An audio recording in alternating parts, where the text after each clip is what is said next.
Olá pessoal, meu nome é Carlos Daltoso, chefe de análise de renda variável da Eleven Financial. Sejam muito bem-vindos para mais um Eleven Convida. Hoje temos a presença aqui de Max Fischer, vice-presidente financeiro e de relações com investidores da Profarma. Max, muito bem-vindo à Eleven. Muito obrigado pela oportunidade. Bom, conte-nos um pouco sobre a Profarma, né? Distribuidor de medicamentos, depois num processo de verticalização entrou ali no segmento de varejo também, né? Mas fez seu IPO em 2006, já há um bom tempo, né? Me fale um pouco sobre a companhia.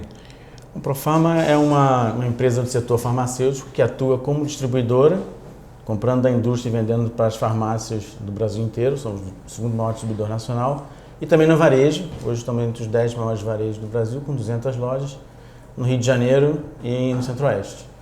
É uma empresa que vai faturar 7 bi consolidado, é o quarto maior comprador privado do setor de farmacêutico no Brasil, juntando as duas plataformas.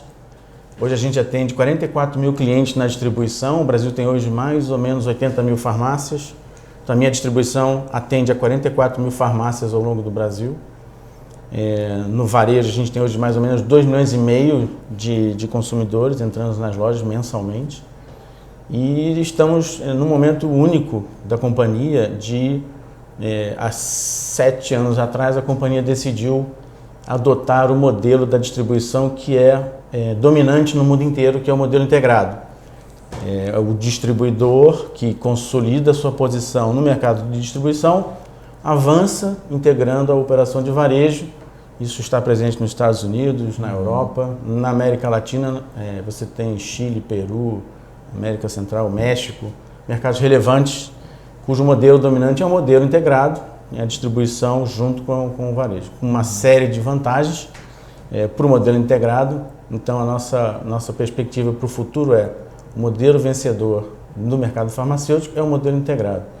E a gente tem trilhado esse caminho. Há 7 anos atrás decidimos entrar no varejo em uma fase inicial bem distinta, duas fases na verdade. A primeira seria uma entrada via M&A, né? A gente queria montar uma plataforma suficientemente grande a partir da qual a gente poderia crescer organicamente. Então a gente tinha estimado mais ou menos uma plataforma de 1 bi. Como era por M&A, a gente nunca sabia de fato se a gente ia comprar 1, 2, 3, 4 ou 5 plataformas. Acabou sendo 3 plataformas. A gente comprou 2 empresas no Rio de Janeiro com 3 marcas. Foi a Drogas Mil e a Tamoio, isso em janeiro de 2013. E finalizamos essa primeira fase comprando a Rosário, que era uma operação no Centro-Oeste da BR Pharma. Marcas muito fortes, o que é muito importante no varejo do Brasil hoje. E hoje, esses últimos 5 anos, a gente passou fazendo toda a integração destes varejos entre si, que é obrigatório, para você poder partir para a segunda fase.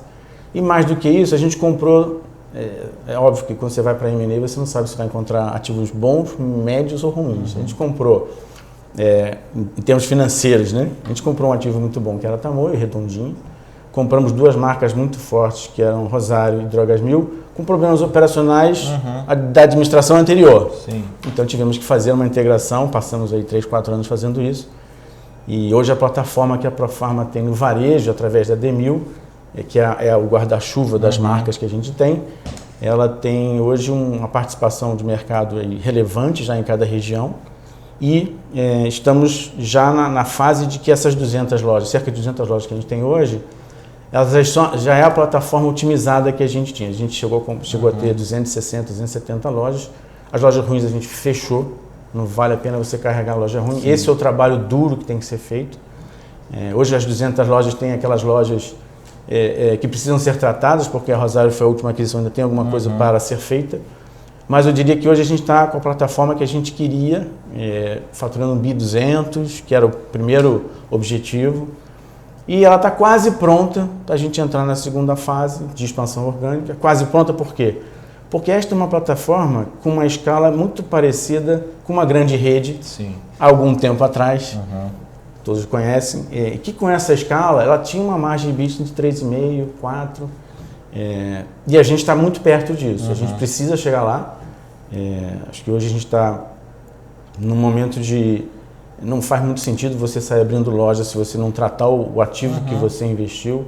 Profarma dobrou o capital investido nesses 6 anos, majoritariamente investindo no varejo, então a gente precisa extrair o retorno desse investimento e a partir daí, a partir desse momento a gente conseguir enxergar que a plataforma chegou onde a gente queria, e eu tenho um benchmark forte para isso, do passado, todo mundo sabe quem é, e a partir daí sim a gente estaria alocando o capital de forma correta, porque enquanto você tem loja que não está dando retorno, quando você investe em reforma, mudança de ponto, o investimento marginal é tão pequeno, o retorno é tão grande, que é até maior do que abrir loja. Então a gente está no final desse processo e é óbvio que o outro ponto importante da nossa estratégia é a alavancagem. A gente tem uma política de endividamento de 3 vezes, dívida líquida EBITDA. Hoje a gente está acima. Está acima disso. Passamos por períodos em que estava bem acima disso. Óbvio que não foi planejado, né? Mas a gente sabia que para você decidir mudar a estratégia e o modelo de uma companhia de 51 anos naquela época, a gente sabia que seria um processo, um grande desafio, né? E eu acho que esse desafio foi vencido, não foi fácil. A gente deu muita má notícia para o mercado, que era preciso dar, não adiantava adiar má notícia. E a gente enfrentou um Brasil que a gente nunca tinha visto, né? O Brasil de 14 em diante, 14 até agora, em 2013, quando a gente entrou no varejo, a gente não imaginava que fosse assim. E acho que isso penalizou um pouco o fim desse período de sinergia, que são 2 períodos distintos. Você tem que fazer a sinergia entre as plataformas, são 3, e depois destas 3 com a distribuição, que é o grande benefício do modelo integrado. Então, se você não fizer isso, não adianta partir para a segunda fase. Então, a gente acha que no final do ano passado, a gente acabou com quase 80% desse processo de sinergias, tanto entre as redes quanto entre as redes e a Profarma, distribuição. E a gente acredita agora, esse ano a gente começa a ver os benefícios do modelo integrado. EBITDA sobe 60% até setembro, a venda subiu 15%, geração de caixa, que era uma coisa que a gente tinha muito como objetivo, né, para a gente aliviar um pouco a estrutura de capital, além dos aumentos de capital que a gente fez. E isso ajudou muito, nesses 3 trimestres a gente manteve a dívida líquida crescendo, a empresa, o que é um desafio muito grande, mas é a disciplina da companhia, buscar a redução da alavancagem. A gente tem uma política, como eu falei, e a gente está atrás dessa política, a gente provavelmente vai estar perto dessa política 3 vezes, entre 3 e 4 vezes até o final do ano que vem. E a partir daí a gente acha que a empresa está pronta para entrar na segunda fase. Antes de entrar em mais detalhes do varejo, só falando do business de distribuição, né? Como é a logística ali, né, em centros de distribuição? Hoje a Profarma é a segunda maior do país, né? E qual vantagem competitiva hoje que você vê em relação aos pares? Sim, eu estou na empresa há bastante tempo, né? Então, quando eu entrei na Profarma, a Profarma faturava 50 milhões de reais por ano. Por ano. Era um CD no Rio de Janeiro. E é óbvio que toda a estrada para você sair de um distribuidor regional para um distribuidor nacional, nesse tempo todo, a gente viu muita gente ficar pelo caminho. E a Profarma foi inovadora desde o início. Em 1996, a Profarma trouxe automação para a distribuição. Ninguém falava em automação aqui. Já era uma realidade na Argentina, na Europa. A gente trouxe automação em 1996 no Rio de Janeiro, um desafio absurdo. Se a gente tivesse mais tempo, eu te contava as histórias da implantação. Mas depois a gente introduziu o SAP em 2001. Depois do bug do milênio, no ano seguinte a gente botou o SAP. Também foi um mega desafio. Não tinha SAP na distribuição no mundo inteiro. E a única distribuidora era uma distribuidora americana que colocou o SAP e quebrou. Então o medo era enorme, né? Então o SAP em 2001, depois um BI para tratar a informação, que é fundamental, o negócio de escala, como é a distribuição, você precisa estar monitorando tudo, toda hora, né? Custo principalmente. E acho que esses diferenciais foram sendo construídos ao longo desse tempo. Né? A gente traz consultorias, a atual Falcone, que antigamente se chamava INDG, a gente teve com eles há 15 anos atrás, eles estão de volta agora refazendo, né, indicadores, o modelo deles é indicadores para a empresa toda, alinhados com o resultado. E a gente evoluiu na automação, então a gente construiu uma série de diferenciais, acho que nesse aspecto, que a automação não é porque é bonita, porque é legal de ver, é porque é mais barato, é mais eficiente, entrega o que você precisa, melhora o nível de serviço, diminui o erro, tudo que é importante numa entrega, porque eu entrego o medicamento igual meus concorrentes entregam, é o mesmo medicamento. Exato. Agora, se ele entregar às 10 e eu entregar às 9, eu fui melhor. Se ele tiver um nível de serviço de 90, eu tiver de 95, eu estou melhor. Então isso tudo não é um estalar de dedos, não tem mágica, tem muito trabalho e muito foco em execução. Hoje são quantos centros de distribuição? São 11 centros de distribuição, dos quais 4 automatizados. E muitas vezes o CD não comporta uma automação pela escala, então tem um break-even, né, de um mínimo nível de venda para você poder automatizar. Tá. Então, voltando ao varejo, né? Você citou há 7 anos atrás a entrada no varejo, primeiro no Rio de Janeiro, né? No Rio de Janeiro já tem uma segmentação mais clara ali, né? Com as marcas. E na Rosário é uma marca mais premium ali para família e tudo mais, né? Vocês pretendem levar esse modelo de segmentação de negócios para outras partes do país, via M&A ou de maneira orgânica? O nosso, como eu falei antes, né, a gente teve claramente 2 fases distintas para o nosso projeto de varejo, para de fato nos considerarmos um modelo integrado. O primeiro é o M&A, que já foi concluído com a compra da Rosário. A partir de agora é crescimento orgânico e a gente quer trilhar esse crescimento nos locais em que a gente está primariamente. Nos primeiros anos, quando a gente anunciar o projeto de expansão, será sempre no Rio de Janeiro, Estado, né, e Centro-Oeste, com as marcas respectivas. E você tocou num ponto importante, o modelo é muito importante no Brasil de hoje, porque o Brasil viu recentemente as classes sociais, né, C, D, evoluírem barbaramente, né, criarem um poder de consumo que não existia no passado no país. Então você precisa ter um modelo de varejo aderente a este público que é diferente do público né, de grandes cidades, de grandes capitais. E hoje a gente tem claramente no nosso portfólio de marcas 2 marcas que são padrão, vamos dizer assim, modelo grandes redes, né? Então, que disputaram e continuam disputando o mercado com essas grandes redes. E eu tenho uma bandeira que é a Tamoio, que é uma bandeira popular. Qual é a diferença da Tamoio para a Drogasmil? Ela tem a mesma metragem, ela tem o mesmo estoque, ela tem o mesmo mix de produtos, mas ele tem produtos... Primariamente, ele tem produtos de marcas diferentes para um público e preços e estratégias promocionais, um conjunto de ações que, de fato, fazem a diferença e fazem aquele público se sentir melhor entrando numa Tamoio do que entrando numa marca de grande rede. Tá. E eu acho que esse é um modelo que, independentemente da bandeira, ele tem um conceito que é replicável fora do Rio de Janeiro. Essa aqui é a questão. Tá. E essa expansão regional, né, para o Centro-Oeste também foi logo depois da aquisição. Você mencionou, né, no início que encontraram ali a empresa já estava numa situação delicada, né? E logo depois veio a crise, a pior crise da nossa história, né? Então, como foi esse processo no Centro-Oeste ali de transformação dessa aquisição lá? A Rosário foi um desafio à parte, né? A Rosário era cliente da Profarma Distribuidora, era a maior cliente da Profarma Distribuidora na região Centro-Oeste, antes da BR Pharma comprar. Tá. Então a gente conhecia profundamente o dono, o irmão do dono, enfim, era uma operação excelente. Continua sendo. Eu morei 8 anos lá em Brasília, eu sempre fui cliente. A Rosário, a Rosário nos últimos 5 anos ganhou top of mind nos 4, mesmo numa época em que já estava sofrida na mão da BR Pharma. Então é uma marca muito forte, a gente sabia disso. E o ponto importante da aquisição é que acho que a gente adquiriu no momento exato, porque um ano antes da gente comprar, aquela rede vendia R$500 mil, venda média de loja mês. Eu comprei com 160. Então, em um ano, a venda foi embora. A BR Pharma estava com problemas de crédito, né? Então, o mercado todo sabia disso.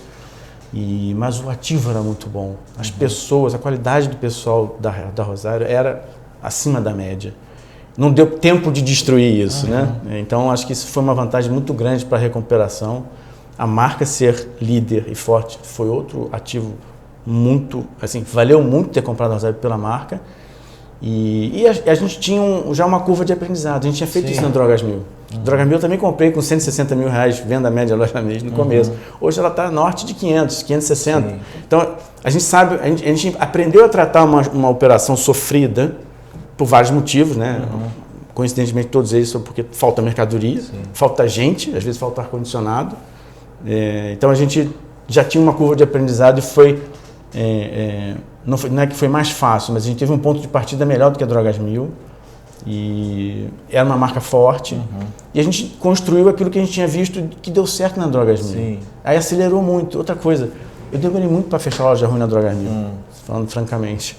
Na Rosário não levei o mesmo tempo, não. Loja que não performava. Não performou, eu fechei. Eu fechei muito mais rápido as lojas ruins da Rosário do que eu fechei na Drogas Mil. Então, isso também acelerou bastante a recuperação da rede. Hoje a rede, faltam algumas lojas para reformar. E a reforma nesse ponto é importante porque a aparência, está tudo bem lá dentro.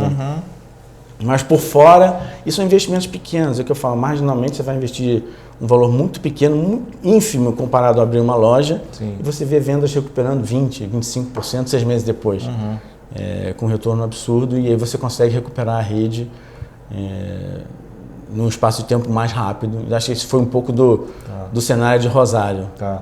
E numa conversa recente que nós tivemos, né, você estava nos explicando justamente a importância do mix de produtos ali dentro das lojas, né? Fala um pouquinho sobre o mix ali, como é que vocês ajustaram essa plataforma e como ela está hoje, né?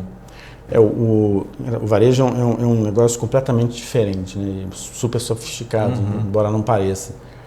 Pelo número de itens, categorias e públicos diferentes, né? Então, o gerenciamento de categoria, a gente fala que parece uma coisa simples, mas ela abrange tantas variáveis embaixo dela para dar certo.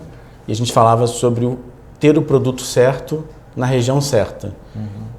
E a gente fez uma pesquisa com um órgão independente para identificar os produtos que mais vendiam por região, né, de concorrência.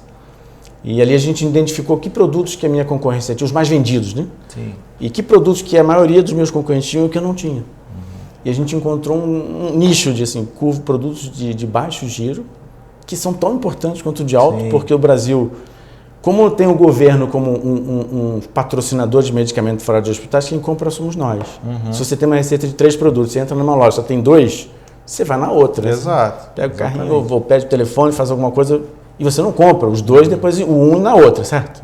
Acho que ninguém faz isso. Então, você ter o mix correto é muito importante. Então, tem 2 coisas na gerenciamento de categoria. Você ter o mix correto, e aí, óbvio, atribuir o preço correto a eles, e o nível de serviço, óbvio. O nível de serviço vem por trás de todas as categorias, né? Você tem o produto, mas você tem ele cadastrado, mas não tem ele fisicamente, porque o teu nível de serviço está ruim, é a mesma coisa que não tê-lo. E aí a gente quando fez isso a primeira vez, a gente já está na terceira onda, isso não é uma coisa que você faz uma vez só. O mercado é tão dinâmico que você precisa estar revisitando isso para ver que produtos nasceram, que produtos morreram naquela região. E a gente conseguiu, investindo em muito pouco relativamente a um estoque do varejo, em produtos de baixo giro, a gente conseguiu reflexos na curva A e B, de giro mais rápido, de giro maior. Porque o cliente que entrava na loja não comprava o curva C porque não tinha, não comprava o A e o B também. E quando você ajeitou melhor o mix, a tua venda também teve reflexo, embora você não tenha investido um centavo, a tua venda de curva de alto giro subiu também. Tá. No segundo trimestre de 19, no terceiro, a companhia voltou a gerar caixa de maneira mais consistente, né? Muito por conta desse ajuste de mix, mas quais outros fatores que trouxeram essa geração de caixa mais consistente nesse trimestre? Eu vou falar do consolidado, que às vezes é mais fácil do que particularizar, porque são números muito relevantes, né? A gente tem até na nossa apresentação que está no site, a gente mostra um pouco dos últimos 12 meses findos em setembro, né? Estou avançando um pouco mais do segundo tri. A gente teve uma geração de operacional EBITDA 60% maior e a venda cresceu, se não me engano, 14 ou 15%. Então isso ajuda a geração de caixa por um lado. E por outro lado, a gente conseguiu gerar caixa comparativamente ao mesmo período de findos em 2018. A gente consumiu lá 80 milhões e agora geramos quase 30. 110 milhões de diferença. Como é que a gente conseguiu isso? Ou melhorando o EBITDA, que é o que eu falei antes, e gerenciando o capital de giro, que é o ciclo de caixa, né? Hoje a gente tem 2 negócios bem diferentes, né? A distribuição é um negócio de capital de giro intensivo. Você precisa financiar o cliente, você precisa carregar um estoque e o teu fornecedor te dá um prazo. O líquido disso é 30 dias, 35 dias. Então, toda vez que você quer aumentar a venda, você vai gastar um pouco mais de dinheiro investindo em capital de giro. O segredo deste período, a nossa disciplina nesse período foi: vamos crescer sem aumentar o capital de giro. Isso só pode ser feito reduzindo o ciclo de caixa. Então, se você pegar, apesar de não estar na apresentação especificamente comparando os mesmos períodos, você vê que o ciclo de caixa, que é uma métrica que a gente divulga no release, ele também caiu nesse período. Então ele foi o grande financiador, além da geração operacional maior, que nos permitiu gerar esse caixa. E ele agora é recorrente, né? Você percebe que ele está recorrente, né, nos trimestres, embora com números um pouco diferentes, mas eu acho que esse é o grande momento positivo que a companhia tem, de fato, está mostrando pela primeira vez os benefícios do modelo que a gente lá atrás desafiou. Eu quero ser um modelo integrado, passei por anos ruins e agora eu estou mostrando o porquê. Ainda que não seja o final do filme, né? O filme ainda tem outros... A série tem mais alguns capítulos nessa série que vão acontecer. Tá. E com relação ao perfil de endividamento, né? Você mencionou que tem um target ali de 3 vezes, no último trimestre está 4, né? Um pouquinho acima. Como está o perfil da dívida ali, né? Vocês conseguiram alongar recentemente? Como é que está o perfil da dívida? Esse é um ponto muito importante da nossa estratégia, porque a gente passou muito tempo alavancado, por vários motivos, a gente já falou, né? Mas, e a gente teve um período no Brasil, principalmente naquela época da Lava Jato, que os prazos nos bancos tinham sumido, os prazos longos dos bancos tinham sumido. E a gente passou tranquilo por isso, trabalhando no curto prazo. A gente tem uma bancabilidade muito grande para formar uma empresa que lida com o mercado financeiro muito antes de ser uma empresa de capital aberto. Então, os bancos, embora com outras equipes, nos conhecem profundamente.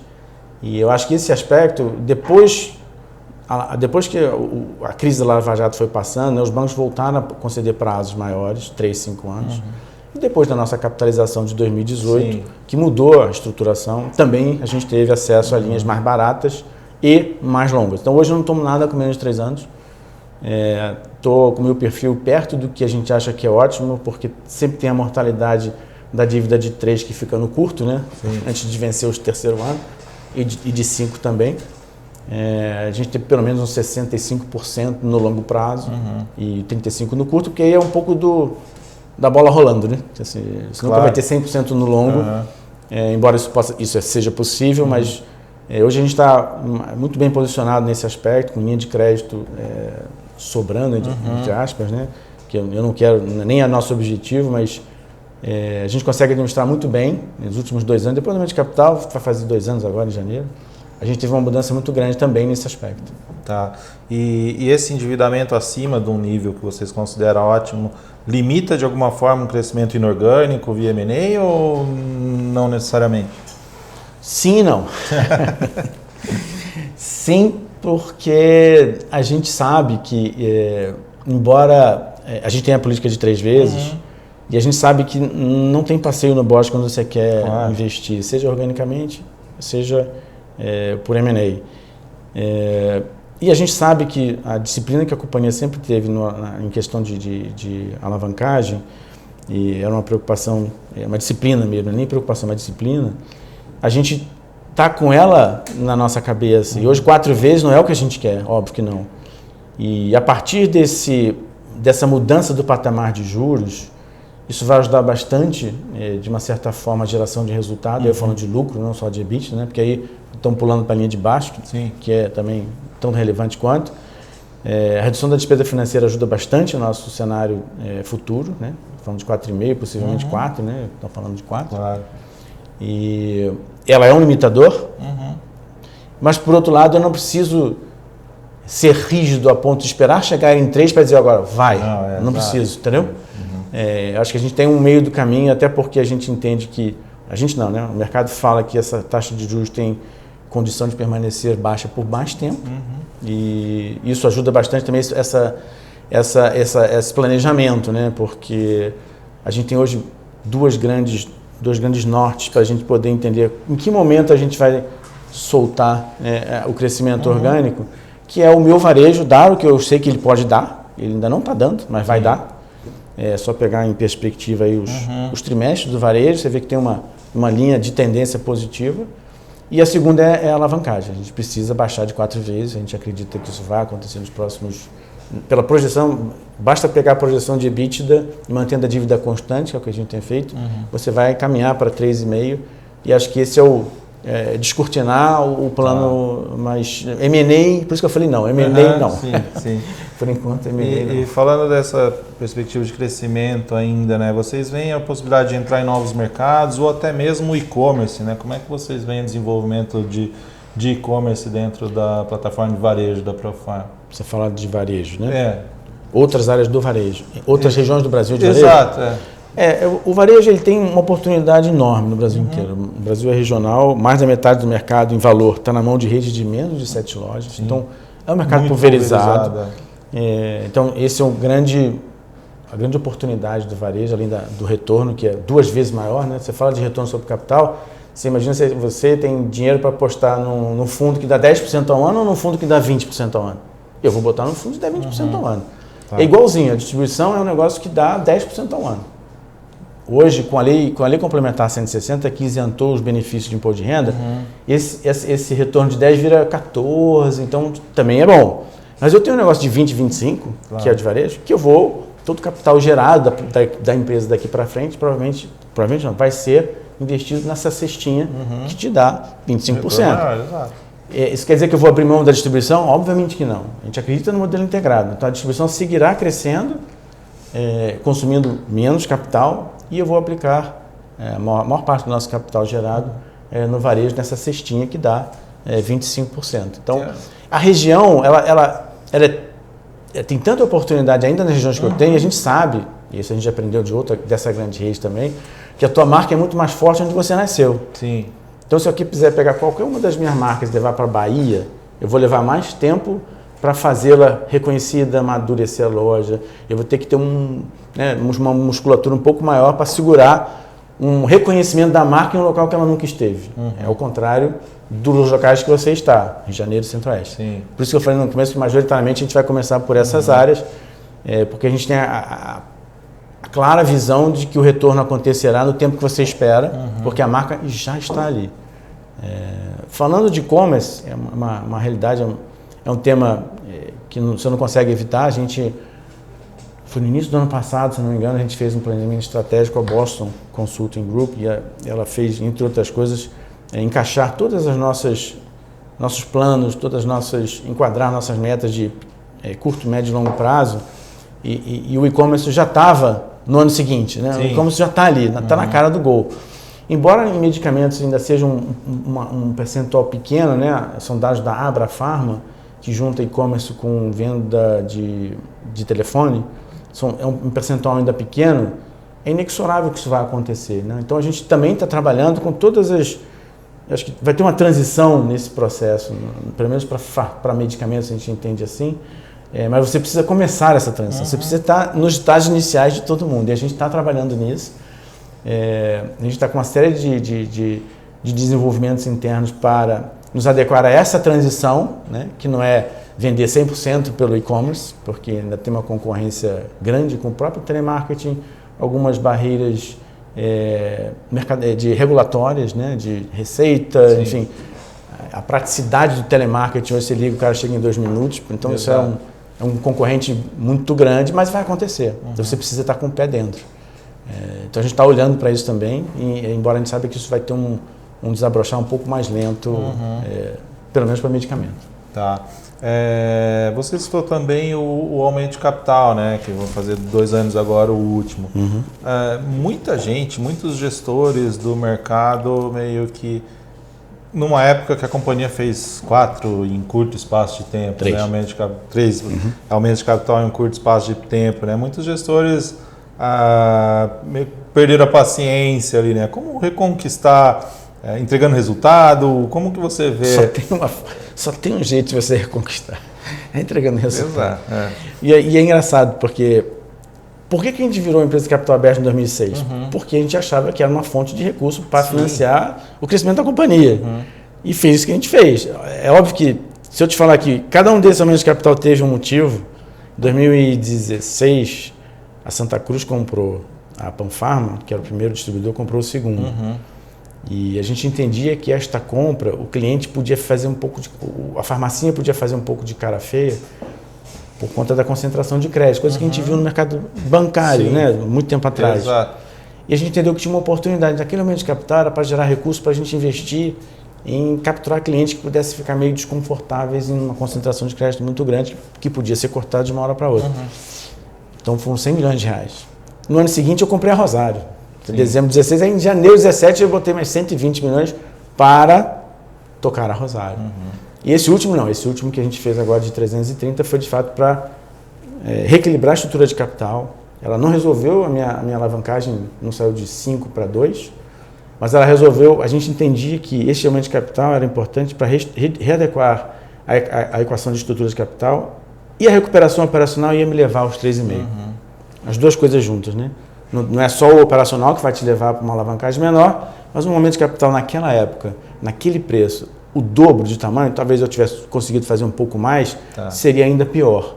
Então, para nós, a gente colocou para nós um desafio de, ao invés de resolver tudo com dinheirinho ali, bota aí 450, porque a minha alavancagem sumia, né?